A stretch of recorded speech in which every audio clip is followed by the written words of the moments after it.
A stormy night. Under the heavy rain, a vehicle veered off control on the dark roads of the town. David was startled by the sudden, horrifying crash as he was finishing his order in the carpenter's workshop. Rushing outside, he saw a luxury SUV with smoke rising from it, and a power pole about to topple further down the road. A woman trapped inside the vehicle, teetering on the line between life and death. This accident would change not only one life, but the fates of two people. But nothing was as it seemed. Are you ready to witness their story? Please don't forget to subscribe to my channel and like the video. I write and share amazing stories for you every day. David was 35 years old, a father carrying the weight of life on his shoulders. His wife had betrayed him and left, leaving only their young daughter, Lily, behind. Now, he was all alone with 5-year-old Lily, trying to be both a father and a mother to her. He made his living at the carpenter's shop in the small town, shaping wood with his calloused hands, turning the old into new. But lately, things hadn't been going as well as before. Bills piled up, and the shop's expenses were becoming too much to handle. Even though David tried his best every day, the number of customers had dropped, and the money he made was no longer enough. As financial troubles slowly ate away at his spirit, he fought to keep the joy in Lily's eyes. Watching his little girl play with her toys, oblivious to everything, eased some of the worries in David's heart. But at night, during the sleepless hours, he couldn't stop thinking about his debts and how he would provide a better future for his daughter. As time passed, David realized he wasn't just struggling with financial difficulties, but also with the responsibility of being a single father. Lily was his everything, his only support. But he wasn't sure how much longer he could keep going like this. The pastel tones of autumn had spread across every corner of the town, with streets adorned with yellow and red leaves. The gentle breeze made the dry leaves dance, while David had woken up early in the morning and started working in his workshop. That day, an unexpected visit had made him happy. A couple had come to place a custom order for a dining table. David, who hadn't had a big order in a while, was grateful for this opportunity. He had to get to work immediately. While Lily watched cartoons in the small room behind the carpenter's shop, David threw himself into his work, determined to do his best. He was working with great care to finish the order early and satisfy his customers. With every hammer strike, with every sanding movement, he could feel the excitement growing inside him. Given the financial struggles he'd been facing recently, this order was a ray of hope for him. The day passed quickly, and evening came. As the sky began to darken, dark clouds appeared, and the wind started to pick up. After feeding and putting little Lily to bed, David continued working in the workshop. Outside, the wind howled, and leaves were scattered everywhere. Soon, the wind gave way to a heavy downpour. Rain droplets hit the roof of the workshop rapidly, adding a gloomy melody to the night. As the storm intensified, the wind was blowing so forcefully that the windows were shaking. As the hours passed, it grew darker outside, and the sky was completely under the storm's control. The howling wind and thunder made the night even more eerie. David, undisturbed by the storm, was still trying to finish the order. Then suddenly, a terrifying noise pierced through the natural chaos. A loud sound like a tire bursting, followed by a sharp thud. David's hand paused for a moment, and his heart started racing. The rain hit the windows of the workshop hard, blurring the view outside. He immediately dropped his tools and rushed outside. The rain slapped his face, and the storm almost pushed him back. He squinted as he tried to look ahead. Far down the road, he barely made out a large tree that had crashed into a power pole. As he tried to run faster on the wet ground, his shoes sank into the mud. His breathing quickened with the growing worry inside him. With the rain pouring down with full force, David quickly moved toward the scene. David, fighting against the fury of the storm, reached the car, out of breath. His eyes fixed on the crushed hood of the black luxury SUV and the cracks in the windshield. Smoke was rising from the car's engine, merging with the rain and heading toward the sky. The shape the metal had taken after the collision showed just how violent the impact had been. The utility pole had bent, and the severed wires dangled dangerously close to the puddles on the ground. David quickly moved toward the driver's seat and noticed someone lying motionless inside. It was a woman. In her early 50s, her pale skin looked even whiter from the rain. Her chest rose and fell slightly, she was breathing, but weakly. As raindrops hit the car windows, shards of glass were scattered all around the driver's seat. The woman's leg appeared to be badly trapped with the crushed front section. Without wasting time, David tried to open the door, but the impact of the crash had caused the door to crumple inward. Grabbing the edges of the door with his wet hands, he pulled with all his strength. After several attempts, the door creaked open. As the glass shards fell onto the woman's lap, David leaned over her anxiously. There was a faint trickle of blood on the woman's face. Her pulse was weak but steady. To check if she was conscious, he slowly touched her face. "Can you hear me?" he asked. The woman's eyelids fluttered slightly but didn't open fully. At that moment, David's biggest concern was the heavy metal pieces crushing her leg. If he wasn't careful enough, he could cause more harm to her injury. He paused for a moment to catch his breath, then placed his hands on the edges of the metal. Clenching his muscles, he tried to lift it with all his strength. The cold, rain-slicked surface of the metal made it difficult. He gritted his teeth, regulating his breath, and tried again. The rain had picked up, almost flooding the streets. The sound of the drops hitting the roof of the workshop mixed with the thunder above, creating a continuous, rumbling background noise. Just then, David noticed movement out of the corner of his eye. There were blue lights flickering at the top of the utility pole. Within seconds, there was a violent spark explosion, followed by the cables above the pole stretching with a loud crackle. The electricity on the wires, combined with the rain, was becoming dangerous. A wave of fear suddenly surged inside David. Finally, using all his strength, he managed to lift the metal plate slightly. The woman's leg was finally freed from its trapped position. She let out a soft groan, but she was still not fully conscious. Just as David was preparing to lift her, one of the electric cables dropped rapidly. David's eyes widened. In a second, all the streetlights went out. Darkness descended upon the entire town. David, stunned by the sudden darkness, took a deep breath. The storm was now blowing even harder, and the town seemed to be enveloped in a deathly silence. "This can't be," he murmured. But there was no time to waste. The woman's consciousness could be fading, and leaving her exposed in this weather was dangerous. He carefully placed his arms around her waist, supporting her head and neck.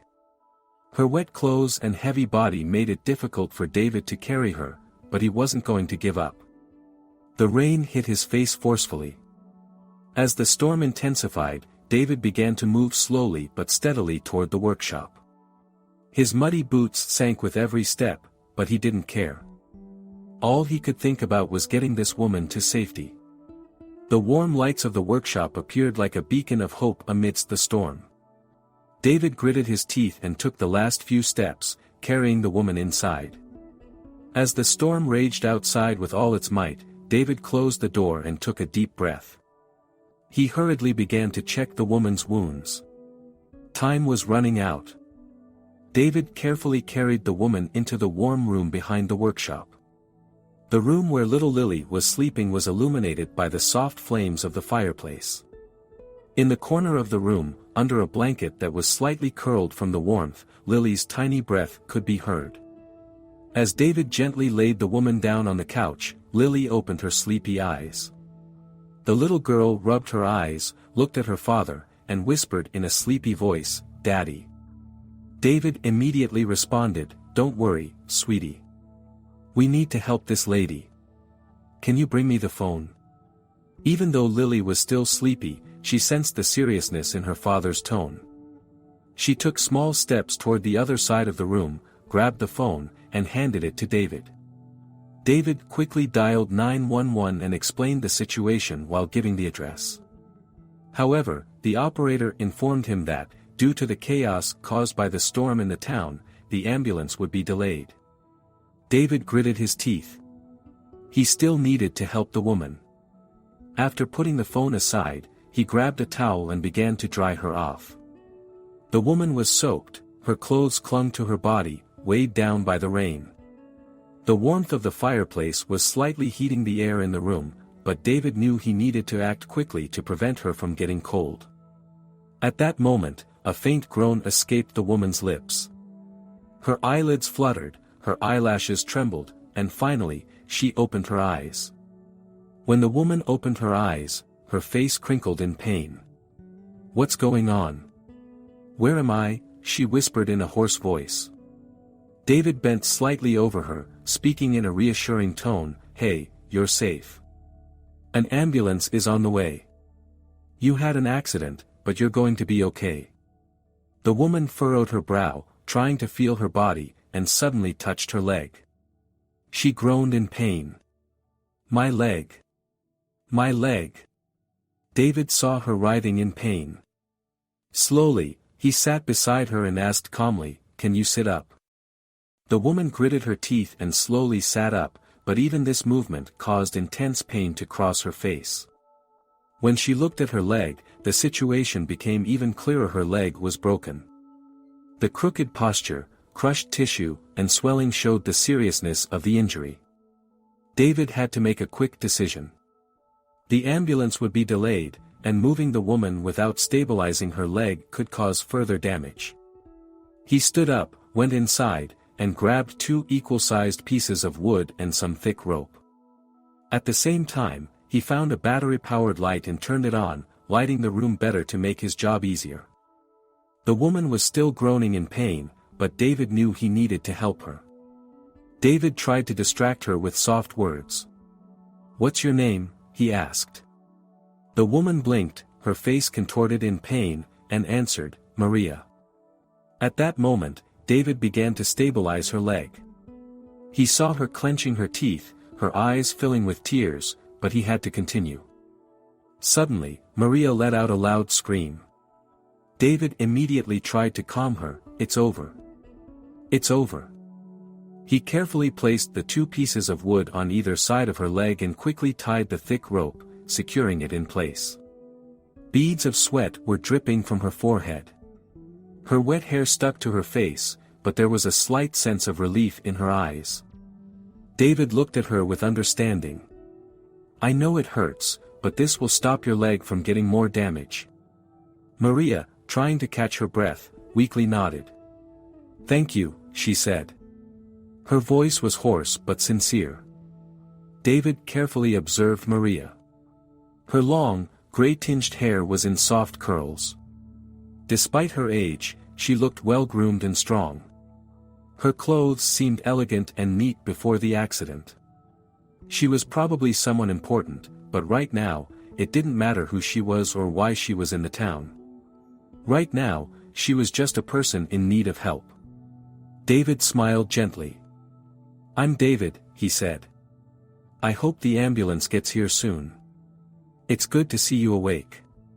Maria closed her eyes slightly, but then immediately opened them again. David, taking the situation seriously, said, "Please don't sleep. You hit your head, and I don't want you to lose consciousness." David quickly grabbed the first aid kit and began cleaning the wound on Maria's head. Little Lily silently watched everything unfold from the side. Her small hands were tightly clutching her blanket, her eyes wide open as she carefully observed her father helping a stranger. Maria watched David's tender care as he cleaned her wound.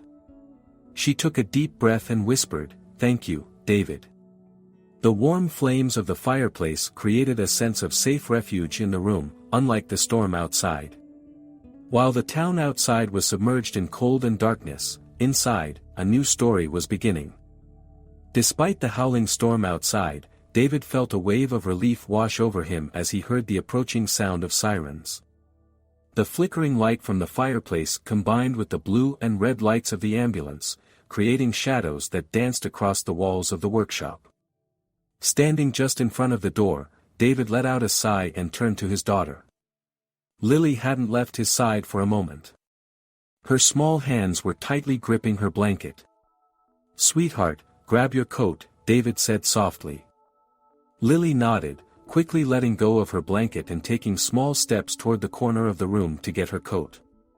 Meanwhile, Maria turned her eyes toward David. Her face was still pale, but the curiosity in her eyes was impossible to hide. She swallowed lightly and, with a weak voice, asked, "Will you come to the hospital?" David smiled gently. He understood that it had been a difficult night for Maria, and he could tell she didn't want to go to the hospital alone. For a brief moment, a mixture of gratitude and uncertainty flashed in Maria's eyes. David set aside any hesitation, slightly nodding his head. "I don't want to leave you alone," he said. Maria nodded slightly, visibly more at ease. Just then, the ambulance arrived at the door, and two paramedics quickly entered. As they brought the stretcher into the room, David stepped back a few paces. The paramedics carefully examined Maria's leg and, noticing how well it had been stabilized, gave David a brief look. "You've stabilized her leg, that's really good," one of them said. David simply nodded. What mattered to him was that Maria was safe. As the medical team carefully lifted Maria onto the stretcher, Lily squeezed her father's hand. The little girl silently watched everything unfold, feeling safe as long as she was by her father's side. The inside of the ambulance was warm and bright. The sound of the engine drowned out the noise of the storm, and the vehicle jolted as it set off. David held Lily tightly in his arms, wrapping her up snugly. The little girl rested her head on his shoulder, tired but too afraid to close her eyes. Maria lay on the stretcher, her eyes half closed, occasionally glancing at David. He noticed the thoughtful expression on her face but didn't dwell on it. It had already been a long enough night. When they arrived at the hospital, the doors opened quickly, and the medical team rushed Maria inside. David held Lily's hand and walked behind the ambulance. As they entered the waiting room, David took a deep breath and sat down on one of the chairs. Lily curled up next to him, resting her head on his lap. While the doctors attended to Maria, David and Lily sat quietly, waiting. The storm was still raging outside, but at least here, inside the hospital, the night felt a little safer. Time seemed to pass slowly in the hospital corridor. David sat in the waiting room, unable to shake off the tension inside him. Lily quietly stood by her father, occasionally closing her eyes and dozing off, but she couldn't quite fall asleep. Over the course of the hours, the sound of the storm outside had softened, and the rhythm of the rain had lightened. Finally, the door to the intervention room opened, and a doctor in a white coat stepped out. David immediately stood up, impatience and concern in his eyes. "How is she?" he asked, his voice trembling slightly. The doctor nodded with a tired but reassuring smile. "She's doing quite well. You don't need to worry. She has a broken leg, but it's been put in a cast. She hit her head, but there's no serious trauma. We'll keep her under observation for 24 hours just to be sure. She's starting to come around, you can see her now if you'd like." David let out a relieved breath and, holding Lily's hand, followed the doctor to the door of the room.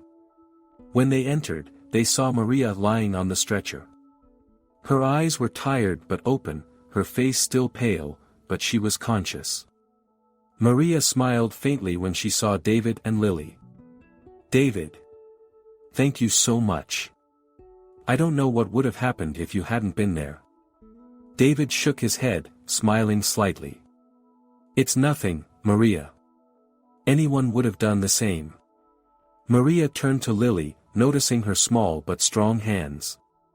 "You're such a calm girl. Weren't you scared?" Lily smiled softly and touched Maria's hand. "You'll get better, ma'am."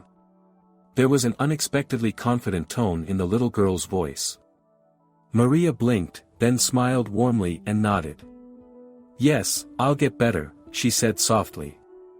David and Lily stayed by Maria's side for a while longer before telling her to get some rest and leaving the hospital.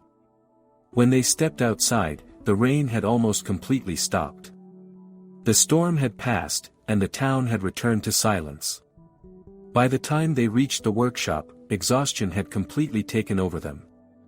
Lily curled up in the small bed in her room, and David sank into the bed in the small room warmed by the fire. Before closing his eyes, he thought about everything that had happened that night: the storm, the accident, Maria. It had all happened so suddenly. But at least now, everyone was safe. Taking a deep breath, he closed his eyes. In the small room, to the soft crackling of the fireplace, father and daughter drifted into peaceful sleep. David worked tirelessly throughout the day to finish the order. His hands shaped the wood, but his thoughts kept drifting back to the events of the night before. However, he had to focus on his work. The customer needed to be satisfied, because what he needed most right now was a steady stream of work. After making the final touches, David inspected the table and sighed with contentment. When he delivered the order and saw the satisfaction on the customer's face, it eased his fatigue a little. The money he earned would help him get by for a while, but how long could this go on? He took a deep breath in the workshop. How long is this going to last, he thought to himself. He was trying to get by with small jobs, but there was no guarantee of what the future would bring. At that moment, Maria crossed his mind. She should still be in the hospital. David decided to leave Lily with the neighbors and head to the hospital. He stopped by a flower shop along the way and picked out a delicate bouquet before heading straight to the hospital. When David entered Maria's room, he noticed she looked better. She seemed tired but more recovered. As soon as he walked in, Maria smiled gently and looked at the flowers David had brought. "How thoughtful of you, thank you," she said. David placed the flowers on the small table by the bed and nodded slightly. "I wanted to check on you. How are you feeling?" Maria sighed softly. "I'm okay. Well, at least I feel better." As the conversation continued, David noticed something in the quiet room. There was no one else with Maria. After a moment, he asked the question that had been on his mind. "Is there anyone you'd like to call?" he asked, offering her his phone. Maria smiled faintly, but there was sadness in her smile. "I don't have anyone to call." David was saddened by her answer. "I'm sorry to hear that," he said honestly. Suddenly, Maria furrowed her brow and asked with concern, "Where's Lily?" David reassured her that Lily was safe with the neighbors, but Maria's expression remained worried. "And her mother?" she asked. David's throat went dry. He swallowed, avoided her gaze, and lowered his head slightly. "She left." Maria's eyes widened slightly. She took a deep breath, and her gaze softened. "How sad," she murmured. For a moment, silence settled between them. But then, the conversation slowly continued. Maria began to talk about her past. "You know, I'm the CEO of a big company," she said. "I've dedicated my life to success. There were so many battles I had to win in the business world that sometimes I forgot why I was working in the first place."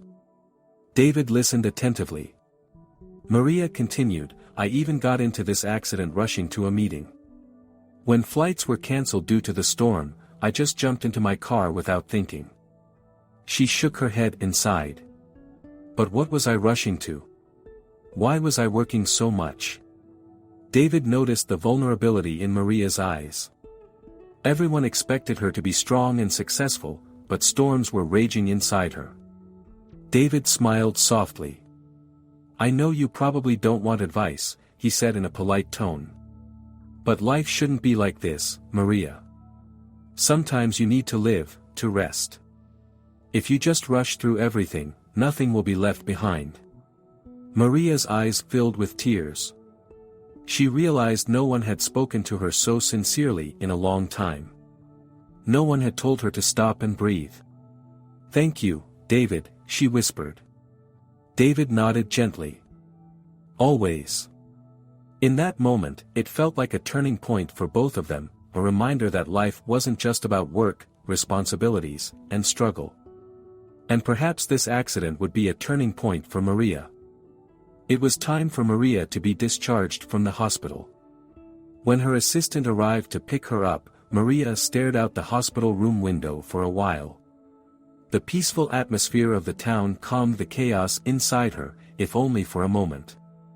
But now, she needed to return to the city to continue her recovery.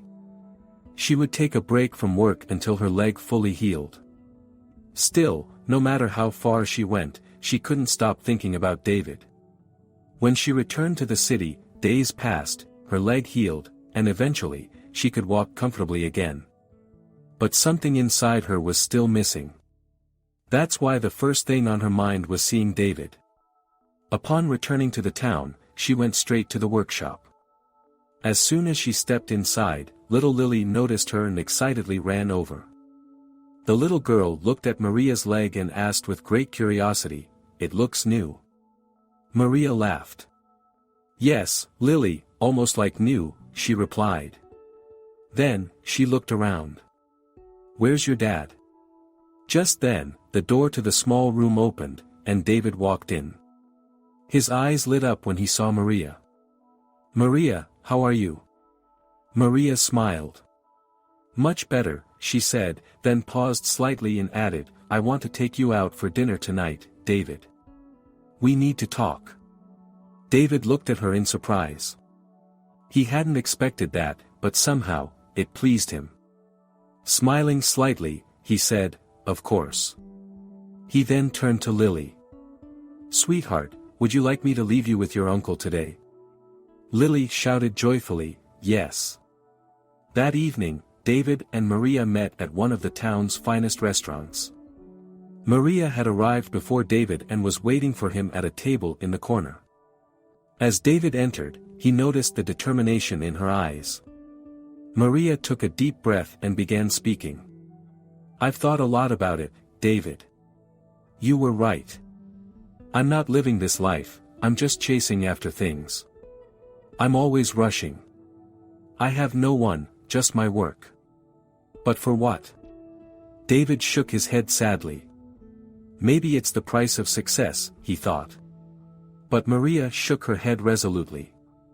"I don't want to live like this anymore. I'm done with it," she said firmly. David looked at her carefully. As he tried to understand her, he suddenly felt himself drawn to her. Something inside him had stirred. But as he questioned whether these feelings were wrong, he pulled back. After chatting through dinner, they walked along the river that ran beside the restaurant. The surface of the river sparkled in the moonlight. They walked in silence for a while, and then Maria suddenly stopped and turned to David. "I've come to love this town," she said, smiling gently. David smiled too. "Yes, it's a peaceful place," he said. But something was stopping him. He was getting lost in her eyes. The silent gaze between them revealed everything. David slowly leaned in toward Maria. Just as he was about to kiss her, Maria gently raised her hand to stop him. "David, you're so young. I don't want to do this to you," she said. But David shook his head firmly and, without listening to her words, kissed her gently. "I don't care, Maria. You've never left my mind," he said. Maria, surprised but also somehow relieved, responded.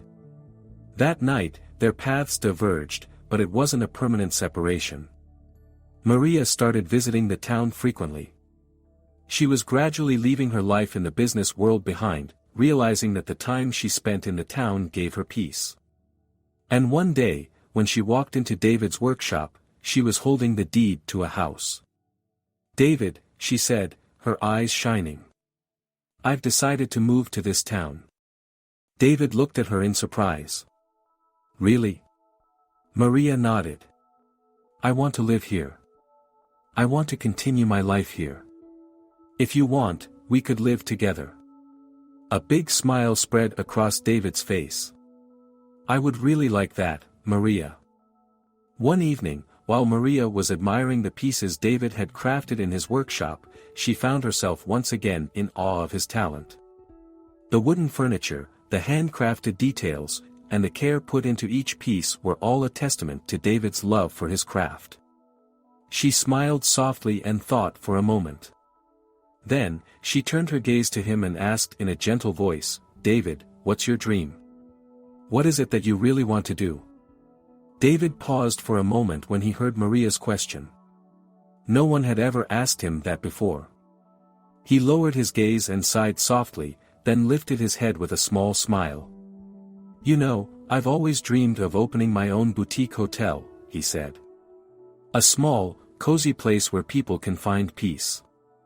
I'd want to make all the wooden furniture myself. It would have my touch in every corner, a place where I could put my soul into." As Maria saw the passion in David's eyes, a warm feeling filled her heart. She knew how much he deserved to make his dreams come true. She smiled, but David didn't notice the thought behind that smile. A few days later, Maria appeared with a big surprise. She had found an old but strong building by the river, and she had bought it to help David realize his dream.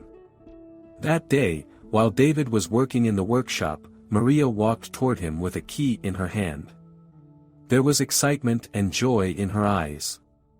She placed the key into David's palm and whispered softly, "This is yours, David. It will be your hotel."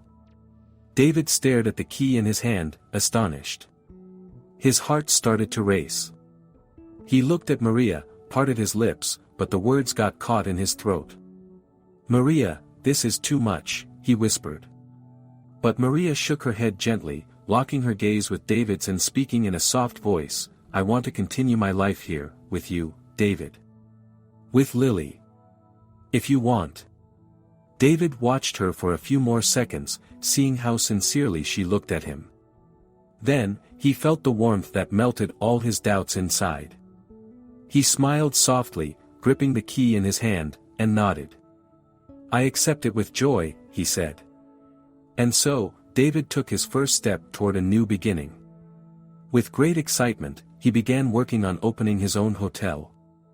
He built every corner with his own hands. He made each wooden piece of furniture, pouring his labor into every room. He turned it into a place where guests could find comfort and peace. Maria, David, and Lily began living in a small but cozy cabin beside the hotel, right by the river. A quiet, peaceful, and love-filled life embraced them. As David and Maria healed each other's wounds, Lily grew up joyfully. They were no longer alone. Holding on to each other, they had built a life woven with love. They had become a warm family. And so, David, Maria, and Lily continued to live their lives in peace. Their new life by the river, in the heart of the town, symbolized a family growing with love. David had realized his dream. He had opened his own boutique hotel and poured his work and soul into every corner. Maria finally felt like she was truly living, and Lily was growing up in a loving environment. While some people chase success, others discover that true happiness is found in peace, love, and sharing. Maria and David had chosen the second path. If you enjoyed this story, don't forget to subscribe to my channel and like the video. I write and share amazing stories for you every day. Your support means a lot to me. Thank you.